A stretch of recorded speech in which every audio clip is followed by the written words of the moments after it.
Questa cosa che noi abbiamo festeggiato molto qua a Napoli recentemente per l'incoronazione di Carlo III, no? Noi l'abbiamo presa. Quanti tifosi del Napoli ci sono? Dimmi dice stufati, siamo campioni d'Italia. Questo è l'entusiasmo che è rimasto. Allora, avevo detto facevo lo spettacolo così.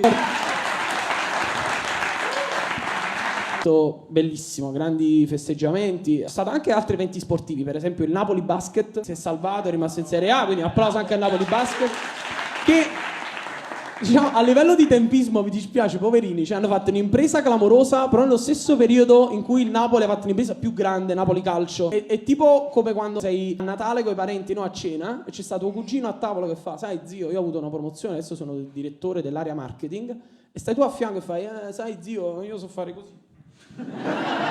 La maschera di Osimhen. E mo, diciamo, ci stanno criticando, a noi napoletani dicono stiamo festeggiando troppo. Secondo me è giusto, cioè noi vogliamo festeggiare fino a giugno 2048. Cioè mi sembra il minimo. Soprattutto io ho notato questa cosa come se tutta Italia stesse guardando Napoli, come a dire, questi mo sbagliano qualcosa, no? Succede qualcosa di terribile, tutti si aspettavano. Noi sì. Invece non mi date proprio soddisfazione. Bravo. Durante la notte dei festeggiamenti c'è stato un morto, che però, insomma, durante i festeggiamenti è morto. No, ragazzi, non era. Cioè, perché qua vogliono far passare sempre gli stereotipi. Era la camorra. Chiariamolo! Meno male! Durante i festeggiamenti un po' abbiamo esagerato, devo dire. Io stavo in strada, ho visto pure io sta scena assurda. Cioè, ve lo giuro perché l'ho visto con i miei occhi. Questi due in macchina, entrambi armati di pistola. La macchina completamente dipinta di bianco e d'azzurro con le scritte di lato polizia.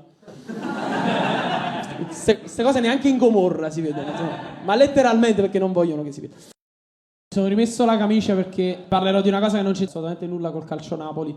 Voglio parlarvi adesso di uomini forti, destini forti. Voglio dire una cosa per chiudere il discorso. Meno male che è successo a noi che sappiamo gestire l'entusiasmo.